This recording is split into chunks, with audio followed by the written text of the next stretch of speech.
What is the best diet? I know there's a lot of conflicting information and bullshit information out there, especially when it comes to nutrition. And so if you're feeling lost and confused around that, you're definitely not alone. I talk with people basically every day about this. And maybe you've even tried a lot of different diets in the past and nothing's worked. So in this episode, we're breaking down the most common diets people turn to, why each one became popular, the pros, the cons of each, and then what one might be a good fit for you and which one might not be a good fit for you, and then ultimately how to move forward in something sustainable and effective for you when it comes to diet and nutrition. Because it's not about finding the trendiest, sexiest approach, it's about finding what works for your life long term. It's gonna be a fun episode. I look forward to it. That's good information. I think it's good timing too. Summertime, and then I feel like summer, and then of course like New Year's. Those are really good times where people are like, I need to start dieting a little bit more, or I want to try some kind of diet. So this is gonna be a good one. Yeah, for sure. Speaking of summer, you're officially in summer mode. How you feeling with that? What do you guys got going on? Well, first of all, I'm always super stoked about summer mode. That is my preferred mode in life. So yeah, so I'm excited. So yeah, this week was officially the first week of summer. So I'm very excited about it and looking forward to the rest of what summer has to bring for me for sure. Which is what exactly? Tell the people. Well, so it's a lot of relaxation. So it's a lot more of what I do throughout the year minus teaching, just at a lot more kind of a relaxed pace. So I'm looking forward to that. A lot more going to the pool, a lot more laying out, getting more sun, being able to read more. That's always something that I really look forward to. I kind of do like a little read time during the afternoon. And then, yeah, just it will go on a vacation to a beach, and that'll be a lot of fun. So, yeah, it's just really just kind of taking things a lot more slowly and being able to enjoy it a little bit more, probably is a good way to say that. Yeah, for sure. Do you have a book that you're reading right now? Well, I actually just finished a book. It's called, hold on a second, I forget the title already. Oh, the five. I had to look at it real quick. The Five Types of Wealth, and it was very interesting. It was actually really well written. I thought it was a lot of really good information, a lot of usable information. Stuff that you can take away from. So that's good. So no, I'm actually in the market now for for a new book. So I'm gonna have to figure out what I want to read. I'm much more of a nonfiction type of guy, so I'm not quite sure what I'll be doing, but I'll let you guys know for sure. Fair. Yeah, and I was also thinking the other day, and I guess so technically, okay, so the weekend I guess was just the first kind of like summer days, and weekend routine is a little bit different, but Monday with Memorial Day was I guess a real like weekday, and now that summer's really here, it changes my routine. And I'm such a big routine guy that it throws me off a little bit. And I have fewer responsibilities and more flexibility. Technically, I basically have more time to do the things that I really want to do, but it also feels a little weird. Does that make sense? Mm-hmm. And I think just because I'm such a big routine guy, it takes me. It doesn't. I almost don't feel like settled in. Like it's a weird feeling. Like I was kind of feeling like it's Monday. Like I feel off a little bit. And so it takes me a minute to kind of settle into it. And I was thinking about relating this to a health journey. The changes we're making are good, right? They're great. You're going to feel better, you're going to look better, have more energy, but actually making those changes, even if they're way better for you, might kind of feel off at first. You're breaking old habits, you're doing things differently.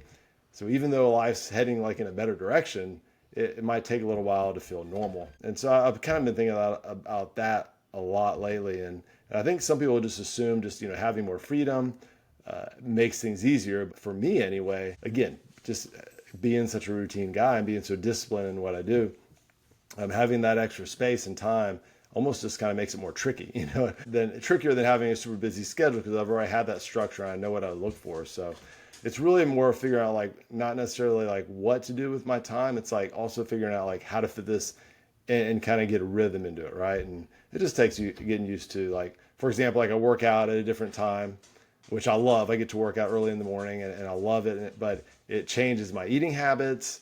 And then I have more access to food throughout the day, which makes it way more difficult to stay disciplined. So I had to kind of give myself a little pep talk the other day. I was like, all right, so what kind of advice would you give your own clients? Well, I just have to remind myself to be patient, and even it's way better. Like I love summertime. It might take a few days to kind of just adjust, and that's okay. But so I don't know. What about yourself?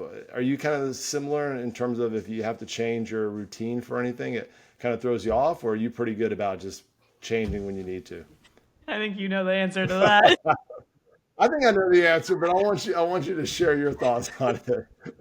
Yeah, definitely very much struggle with that. I love my routine. I love my structure. That's funny though. I was actually thinking about this a lot this weekend. I made a very intentional point to dedicate basically almost all of Sunday just to chill. I didn't want to have any priorities aside from church, and like I didn't want to like commit to anything or be at like say I'm going to be somewhere and just have it to myself. And I found when I have those days now, I kind of even struggle with that just because I'm so used to just literally going 24/7 nonstop, but not having a second to breathe or think and just going from one thing to another. So when I have time and space, I'm literally like, this feels weird. I almost get anxiety because I don't know what to do. Like, there's so many options and I get that decision fatigue almost. So it is a weird dynamic, and I'm trying to force myself to better go with the flow. So I've definitely gotten better at getting off routine and switching up my routine here and there, and I'm forcing myself to do that. But yeah, I kind of had that day this weekend where I'm just, oh, this is weird. I just find myself like having more anxiety or just procrastinating on stuff and like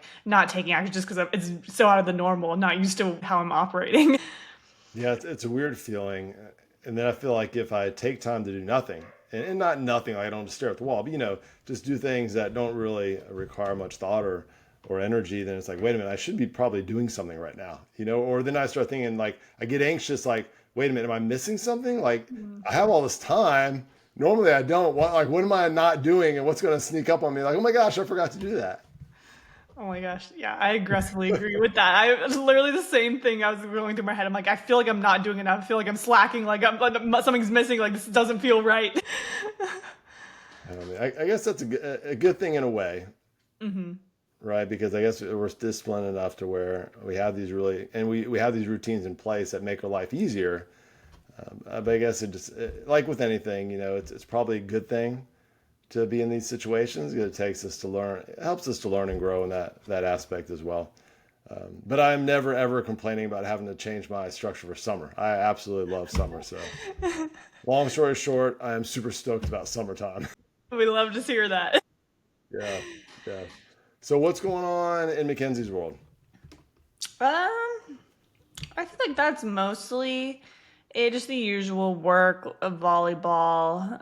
It was funny. I basically everyone was out of town for Memorial Day weekend, and so I thought I wasn't gonna be able to play volleyball because literally all my friends are gone. I'm like, okay, what am I supposed to do with my life without volleyball? I was very lost, very distraught. So what'd you end up doing? Did you do anything? So I took Sunday for myself, like I said, and then Monday people started to come back, so we ended up playing Monday evening at the beach. People like literally flew in and then like went straight to the beach, so that was funny. So there's that, and then I also went to this really cool event. It was a faith and fitness event, and so basically they just do a group workout together, and then they do a Bible study, and so it was just really cool environment, community, energy was amazing. So that was the first time I've like gone into that type of community, and I had a blast. Like it was just so great hearing everyone's stories and stuff. So definitely going to continue going with that. They even did like a women's Bible study yesterday, and so I went to that too. So just getting more connected with. There's so much going on in here, like in St. Pete, where I live. So just trying to get more connected with the communities and meet more people. So that was really cool. Yeah, that is super cool. I love that. I saw someone. It was someone had an influencer or someone that has a lot more followers where online, and they had built a gym, but they were also using it for something similar to what you were just saying. Like they were doing like Bible studies on certain nights or whatever like that. So they do a workout, and then they would have Bible study. And I was like, man, that is such a cool idea. So if this, who knows, maybe it's the same thing, but if it's not, I think that's really cool. I think that'd be a really cool way to spread his word. Yeah, I feel like it's such a good combo to do the fitness side with that side as well. And so this is something that's gonna be consistent, like every week, or how often is it? It's just once a month. Okay, So okay, yeah, yeah, that's I'll be awesome. consistent with that. That's Yeah. doable though with the schedule. I feel like that's a good starting point. Yeah, that's it. Once a month is good. I'd love to hear more about it too, and as you get more into it. Yeah, for sure. Yeah, that was my first one. So I definitely have like social anxiety too. And there was like hundreds of people there. So I was just easing into it, getting a feel for things that I feel like it'll get better each time when I go back. You think like you said a little social anxiety. Do you think there's like a Goldilocks zone of how many people are there that minimize that? And what I mean by that is like if there's just a few people there, it probably ramps it up big time, right? But if there's like thousands of people, then you can kind of blend in a little more. Is there like or have you ever thought about that? That's interesting. No, I haven't thought about it in that way.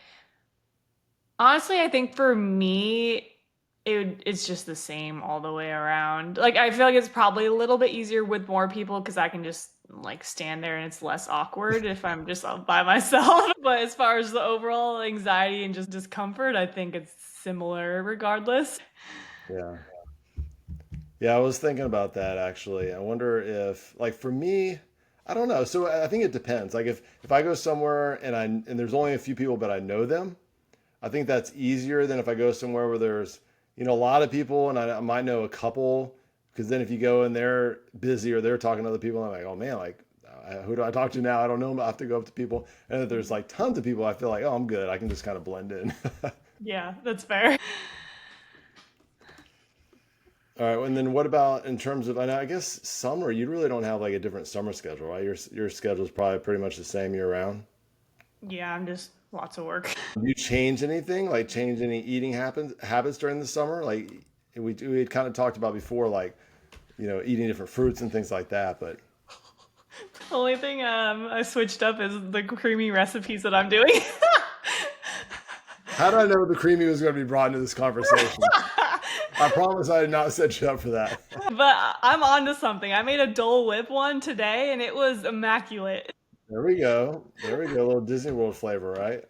So yeah, I'm doing more like fruity ones. So basically I'm just doing vanilla, protein, Fairlife milk, and then a bunch of fruit. And it like the consistency is so thick and perfect and it's just very summery. So that's the only thing I'm switching up.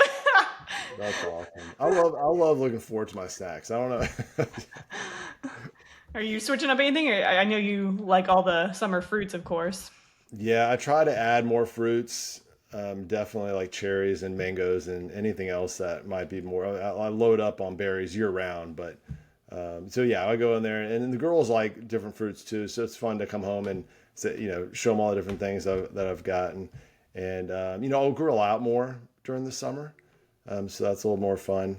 But like I said, I have to kind of restructure my eating habits and think about like when I'm going to be eating, and how much, and then have that little more discipline because everything's right there. Because the minute I get bored, I'm like, oh, you know what? I'm kind of hungry. And I'm like, no, you're not hungry. Stay away. Right. And so easy access too with it right there as opposed to you being gone at work or busy all day. Yeah, and that's a good thing. Like when you're at work, a lot of times like, I want to get something to look around. There's nothing. And I purposely do that. I make sure I don't have a bunch of things lying around. But here, the fridge is stocked and cabinets are stocked, and so I got tons of options. And of course, I can leave and leave as I please, so I can go anywhere too. So, but I don't know. It's been fine. I always figure it out. Yeah, I know you're dialed in. You're still going strong with the cut. Yeah, and that's actually probably one reason why it's a little more difficult. So yeah, it's going strong. I'm feeling and feeling great, and I'm very happy with the results. So I got to stick to it. I'm gonna be outside a lot without my shirt, so I gotta get it going.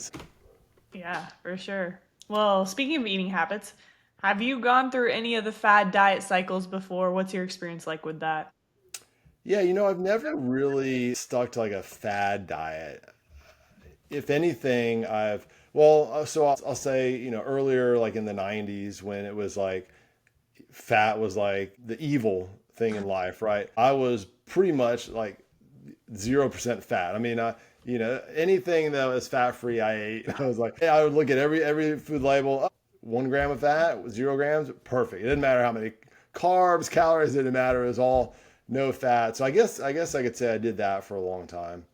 But other than that, I've never really stuck to like a specific diet. I did one year, I did kind of a little, I guess I would say I do a lot of like modified versions of a lot of things. a lot of diets, and I'll try that.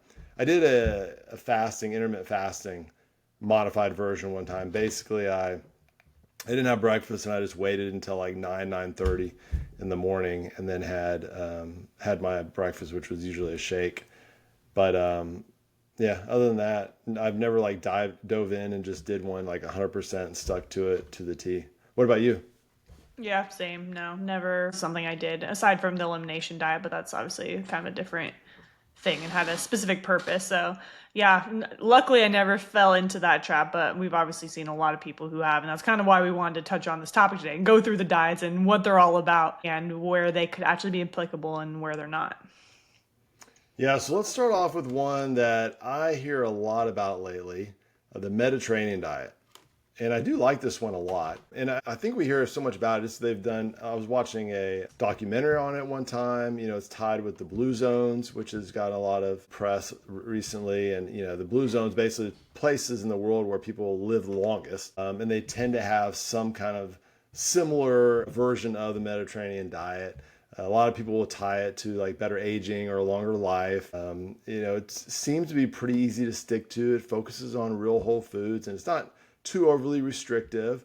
You have pretty balanced meals. You know, you have proteins like fish and seafood and chicken and eggs and veggies and grains, olive oil for, you know, the good fats. And so overall, it seems pretty balanced. People seem to like it a lot. So basically what you're going to eat is you're going to eat a lot of fruits, a lot of vegetables, a lot of whole grains, beans, nuts, seeds. Olive oil is kind of the main fat, which extra virgin olive oil is the main fat, which I think most people agree is a really good fat to include in your diet. Fish and seafood is a big thing.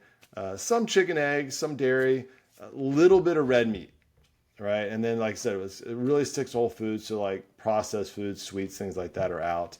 And then sometimes people will include red wine as part of their Mediterranean diet. And so pros of this diet, it tends to be pretty good for heart and brain health, reduces inflammation, it can help with weight control, easy to stick with long term, and it's high in fiber, which can be good for digestion.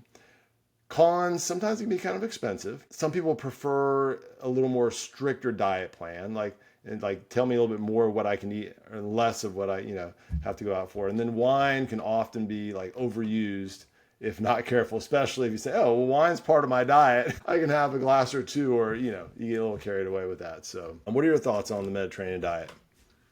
Not gonna lie, I haven't been super familiar with that. I feel like it's kind of a newer thing, or like I feel like it's getting more talked about now recently. So I'm not super familiar with all the ins and outs. Obviously, I've never done it. I've also, well, I think in general with any of these diets, I've never had clients who like I never walk clients through them. But I mean, overall, it sounds like you said pretty balanced. I feel like this is. I think in general, my take on fad diets is I kind of like what you said earlier. It's like you've done some of the stuff, but it's modified. I feel like that's kind of the way it should be, which we'll touch more on like where we should be doing or like what the optimal diet is in general. But I like this. It seems more balanced, a lot of whole foods, like good quality fats and proteins. So overall, seems pretty solid and balanced, and I feel like it can be fairly sustainable to stick to because it isn't super strict and restrictive with like what you can and can't eat. Yeah, the drawback for me personally is very little red meat. Yeah. I love red meat so much. It's like if I get on the Mediterranean diet as well as add tons of red meat, then I would probably lean a little bit more towards this one. Yeah, for sure. That was the big red flag for me. I was like, wait, nope, I can't go without beef. I know, but I do like. I mean, a lot. You know, fish, seafood, chicken. You know, those are all very good protein sources as well. So you can definitely have a very high protein diet with the Mediterranean diet as well. I think one thing too, like we were saying, is if you want to try a style or a diet that we're talking about, it doesn't need to be like all or nothing. Like if you want to have red meat with it, if that works for you, like add in red meat. Like it's not all like one thing or the other, all in or all out. So I feel like that's one thing to note too. Well, yeah, and one thing that I hope people take away from this is as we go through these and they think about it and hear the kind of pros and cons, they'll try different ones and decide kind of what works best for them. And just like we've said, and modify it for themselves. Like maybe you're like, oh, I like parts of that. Use that, you know, and then add things to it if you like. And I think that we always want to make sure that every individual has a very personalized health journey, right? And so we want to make sure that we don't try to fit someone into a box here. You know, we want to make sure that it fits their lifestyle. And so taking a few of these things here, there, and trying it and see what you think and see how you feel on it is probably the best way overall. Yeah, for sure. All right, the next one is intermittent fasting. So a lot of people will try fasting because they feel like they're overeating, right? They're snacking constantly, or they want a simple rule to follow without tracking calories. And it promises fat loss without changing what you eat. It just changes when you eat. And I mentioned I've done this before. I did this for, gosh, almost probably half a year or so, where I just, and it was basically just I ate later in the day. So like I said, it was probably like 9:30 as opposed to like 6 o'clock in the morning or 5 o'clock. So it was maybe like a 3 or 4 hour difference. And then I stopped eating, a couple hours before I went to bed. But I typically do that anyway. So it wasn't a huge difference. I didn't really feel like there was any kind of difference in my own life. Like it didn't change anything at all. The way it didn't change the way I felt. It didn't change my body composition or anything like that. So that's something to think about. I did feel like there was less of a window to get protein in. So I had to make sure that I got all my protein in a smaller window, which for me is not a big deal because I don't care when I'll eat all the time anyway. So, but the pros of intermittent fasting, it can reduce mindless snacking.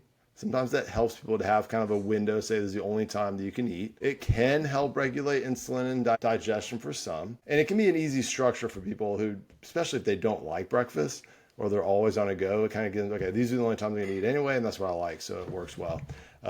Cons, a lot of times what happens is it can lead to unhealthy eating habits because if you have that short window, a lot of times what people will do is during that window, they just overeat and they binge, right? And that to me was something that I could see being really easy to do. And it doesn't really teach proper fueling, meaning that it can result in low energy.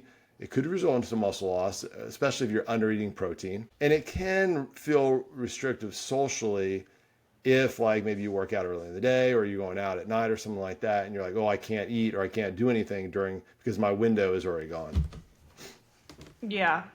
I think this is generally best for people who already eat decent foods. Maybe if you struggle with late night snacking, if you really like that structure. But the thing I always say with intermittent fasting is it's not a weight loss diet. I think that it should only be used more so for like the mental benefits. If you do better in the morning, just want to like skip breakfast and like be locked in for work, or like a spiritual, like if you're fasting for like spiritual reasons.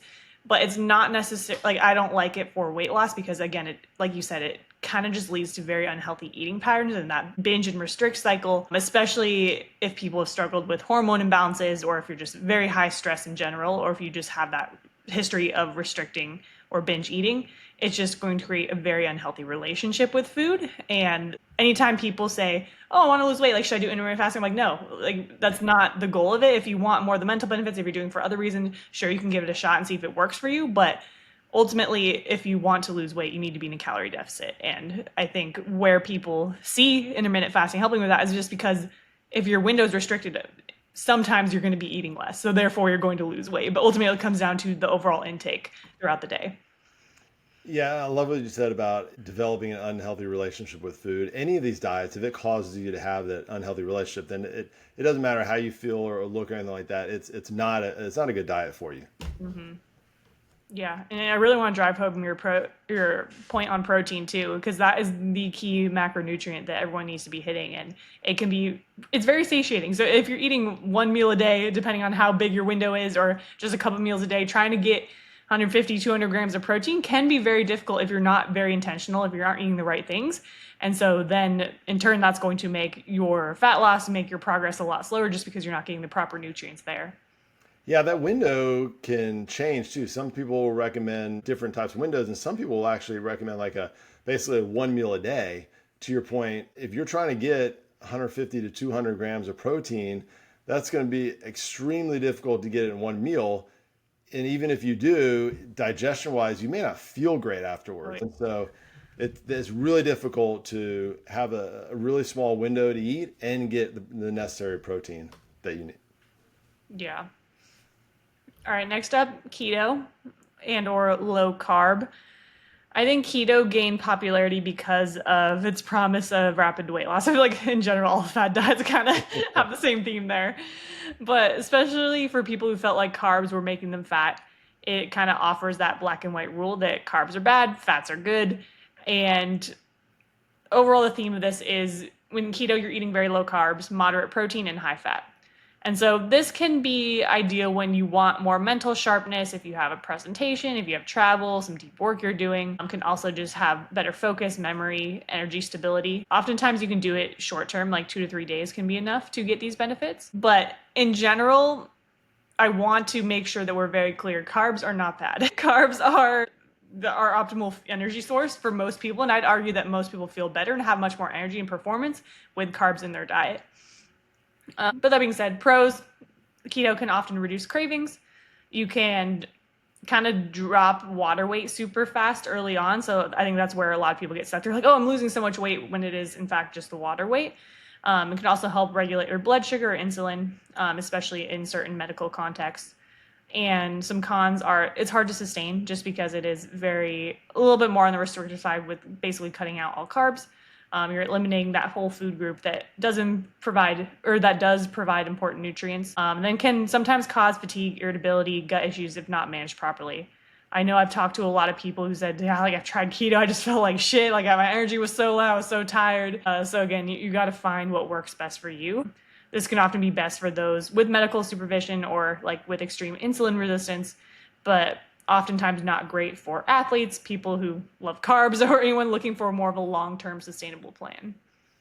Yeah, I definitely think long-term plan is the key here because it's and I don't think it was ever designed to be either. So if you do try keto or keto-ish, then I think you kind of need to have a backup plan as well. I want to do this for a couple weeks or a couple months just to see how I feel, but then also know that that's it. And then if I do like it, then I'm going to kind of strategically use it throughout the year. And like you said, I've heard a lot of people that will use it when they have a big speech or they have some big performance coming up, and it tends to clear their mind, but they only do it for like a couple weeks before that, and then they're done and they go back to what their normal plan. So I do think you need to have a backup plan and not think about something like, oh, I'm gonna do keto, I feel great, I'm gonna do this, for years and years. Like you will eventually not enjoy this, and your body will respond negatively to it.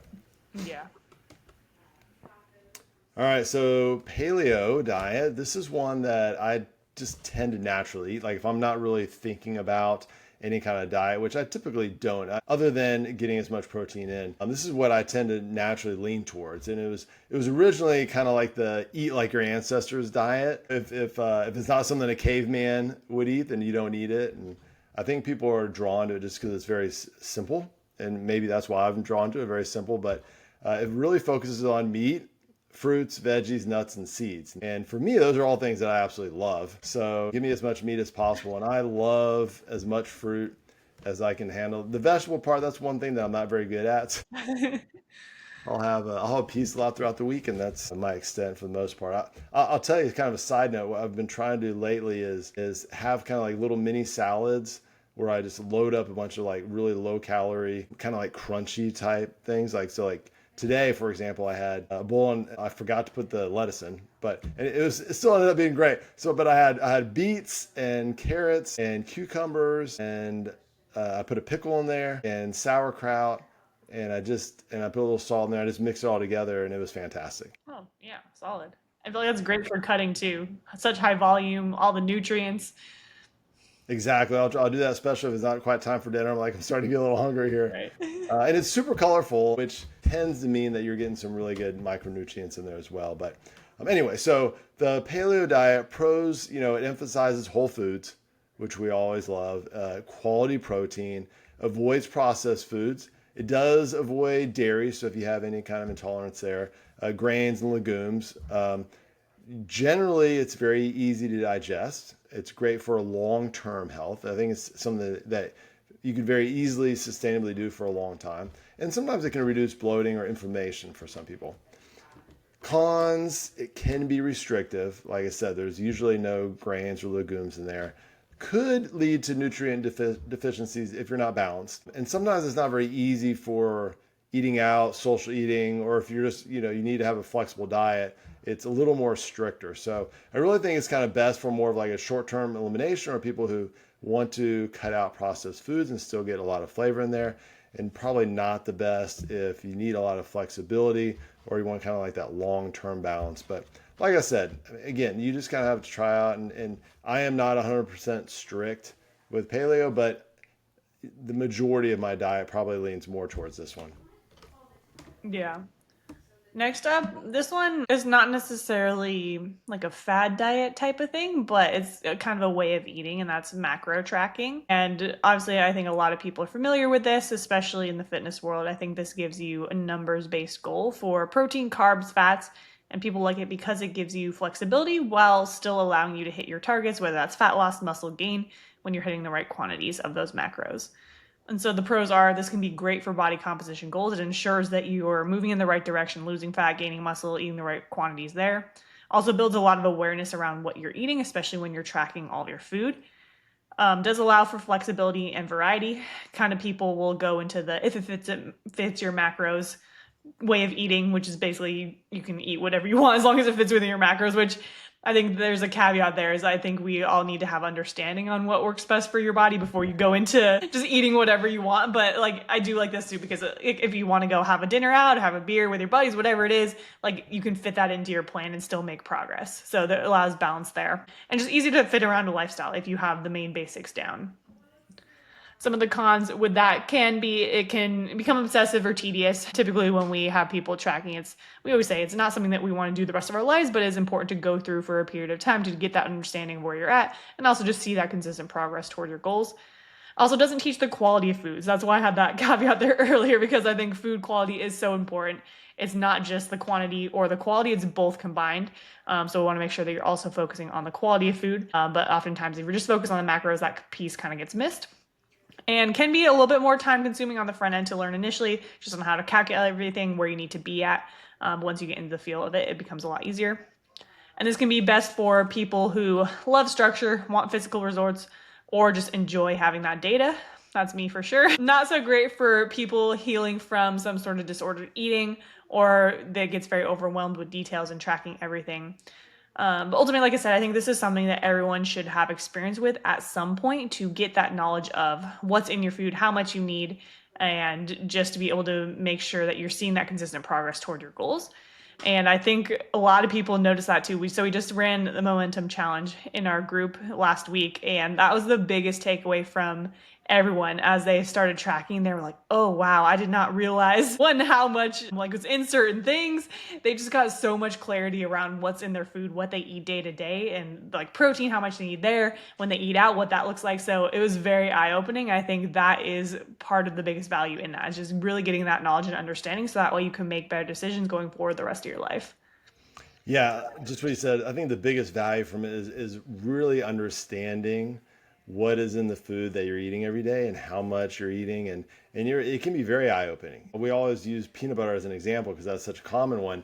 A lot of people will eat peanut butter and they're like, yeah, I eat about the normal scoop or whatever, and then they put it in MyFitnessPal or whatever app they're using, and they're like, oh my gosh, this is like 40 grams of fat, whatever. It just really adds up. Technically it's the calories in versus calories out, but there's so much more involved with that, and so it's a good learning process. And I think there's a couple of camps where there's a camp there's like everyone should be tracking all the time because it's going to help you really get to your goal, and there's people that are like you should never track because you don't want to be too super obsessive. But I really think there's a good balance in between. I do think it's really helpful for a lot of people to be able to track, but not necessarily the rest of your life. And everyone may be different. If you're someone who's very structured, it may help you out, and you actually may enjoy tracking that.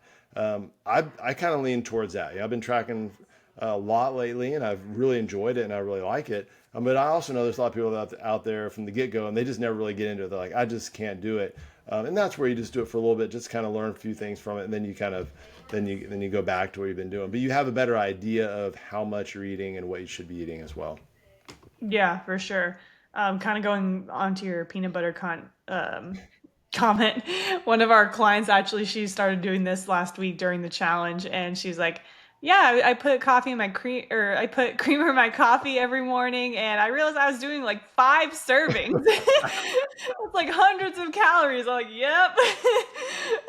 Well, and the thing is, yeah, she was innocently doing it. Like she wasn't realizing she was putting that much in it. She was just doing it for what tasted, good to her. And so, and to that point, a lot of times I'll play with it and I'll cut back a little bit or I'll cut back some and realize that there's no difference in the taste. Mhm. And I think that's what she realized, that she didn't put as much in and say, well, I didn't really taste the difference in that, but she was taking in a couple of hundred extra calories than she needed to. Mhm. Yeah, this is one that I definitely gravitate towards as well. I really do love tracking. I love the data, so it's something that I actually enjoy doing. But I also cycle through it. So there's going to be seasons where I'm tracking every little detail when I'm more dialed in, and then there's some seasons where I don't track anything and I just can eat intuitively because I know like I have the experience, I know what I need.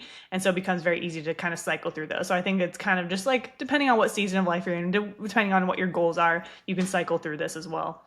Yeah, and like you said, intuitively, the more you track and you understand this, you can go out to eat and not have to measure everything because you kind of already have a feeling and understanding what it is. I think the one concern is some people get just super obsessive Mhm. with the numbers and the data, and so that would be something you want to think about. Just make sure you're not so obsessive with it as well. And that's kind of why I cycle off of it too, because I can tend to lean into that a little bit. So I'll literally force myself to go through periods where I don't track or just have free days. I implement that with clients too, who are very disciplined, very consistent. It's like I'll have days where I'm like, hey, go eat something you normally don't do. Don't track anything. Don't worry about it. We need to find that right balance. Yeah. Okay, so the next one is plant-based or vegan or vegetarian.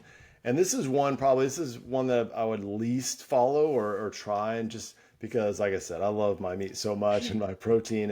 And yes, you can get some protein in as a plant-based diet or vegan, but it's extremely difficult. And I think just right away, to me, that's the big thing. It's like this is going to be the biggest challenge, and not necessarily getting enough protein, but also getting the right quality of protein because it's lacking, right? So we really need that meat, and so it just makes it very difficult for someone to be able to gain the muscle they need to and really sustain that healthy life. But some people do go this route for ethical reasons, or sometimes people have certain health issues or digestive issues that being vegan or plant-based can definitely help with. And so it's not inherently like unhealthy. It just depends on how it's done. I just feel like it's very hard to do the right way. So pros, it can be very high in fiber. It can be a lot of antioxidants and a lot of plant nutrients. And like I said, a lot of people have ethical reasons that they have values, and there's reasons they do that.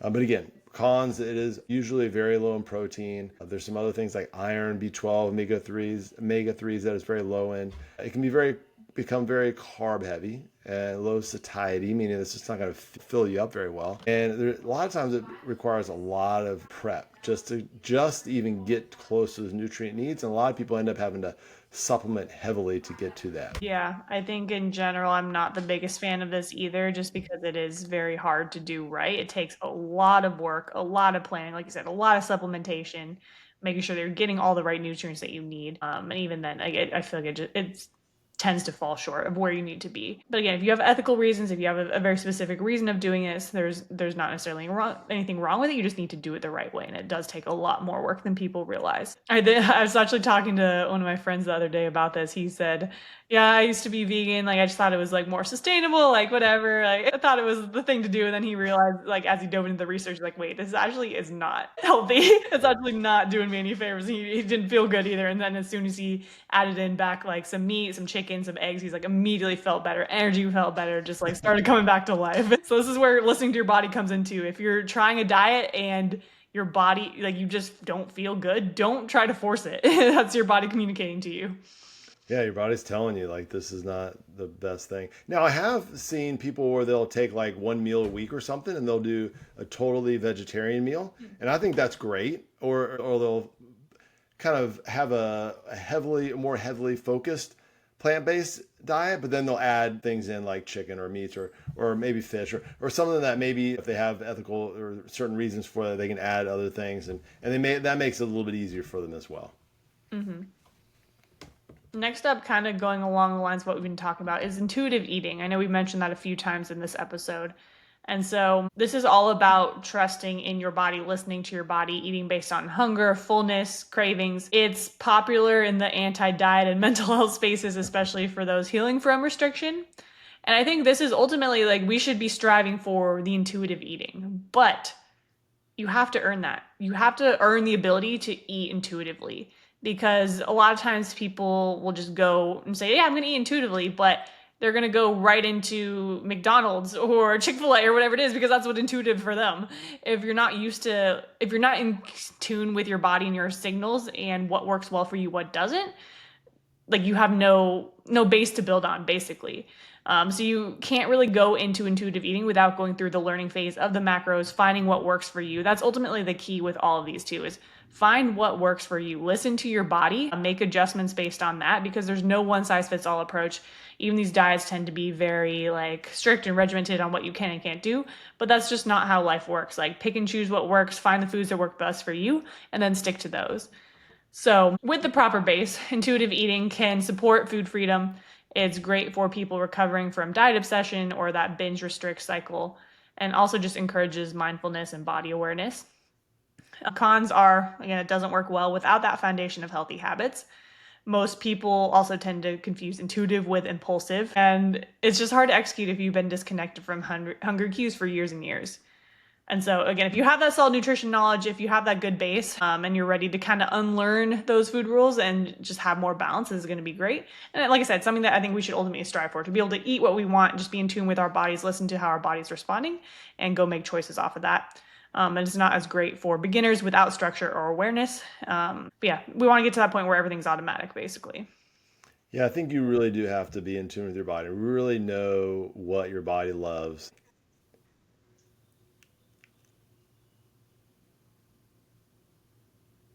Oh, understanding that we do have feelings and emotions, and sometimes they overpower us a little bit, right? And we start thinking about if we're just all intuitive and go with our feelings, sometimes we end up eating way too much or we end up eating for the wrong reasons. And so, yeah, you have to be very careful about that.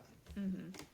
Yeah, even what you were saying earlier about just sometimes when you're bored, when you're at home, or when you're stressed. Like I know for me, when I'm stressed, I tend to have more of those cravings. When in reality, it's like my body isn't craving; it's just the emotions. And so you got to be very aware of those types of things and not just eating out of emotion and actually like, am I truly hungry?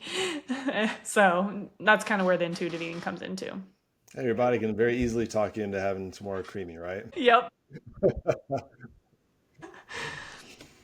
All right. So, what is the best diet? There's probably people listening to this and they're like, okay, so which one should I choose? Which one should I try? What should I do? Well, going through all this, okay, so our answer is it depends, right? And I know a lot of people are like, don't tell me it depends. It's a solid answer because really the most effective and sustainable approach for most people includes a few things, but it depends on the individual, right? So, one, if we're eating primarily whole, minimally processed foods, so think like lean proteins, vegetables, fruits, healthy fats, whole grains, not perfect like 100% of the time, but consistently most of the time, you're going to feel really good and you're probably going to reach the goals that you want. You want to eat the right foods for your body. I heard this one time. I like it. You want to eat foods that your body loves, right? So pay attention. And I think this is a big thing because a lot of people don't really pay attention to their body. They don't really understand their body well. And so you need to pay attention to how you feel. And that's one reason why we recommend trying some of these, or at least modifying some of them, just see how your body feels on it.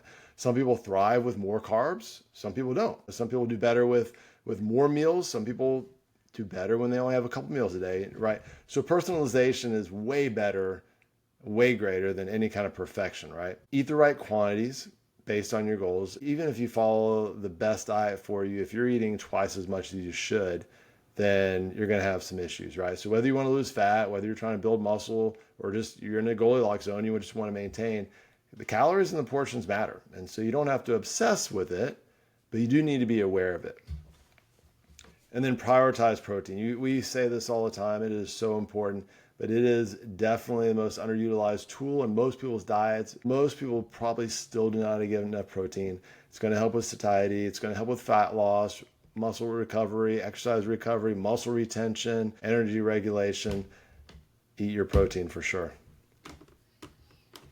Yeah, those are the staples. I think going through all these diets, again, there's no right or wrong. It's finding what works well for you, giving them a shot. But I think when it comes down to the best diet, that's what we recommend as far as eating the whole foods, eating the right foods for your body, being in tune with your body, eating the right quantities, and then protein. Like those are, I think, the fundamentals that everyone should be doing to have the best diet, and then personalizing from there on what works well for you. All right, so let's summarize this whole thing. So all diets can help with fat loss. It just kind of depends if you're in a calorie deficit, right? And that's when they work. That's why. It's because you end up being in a calorie deficit. So the best shot diet often changes with your goals.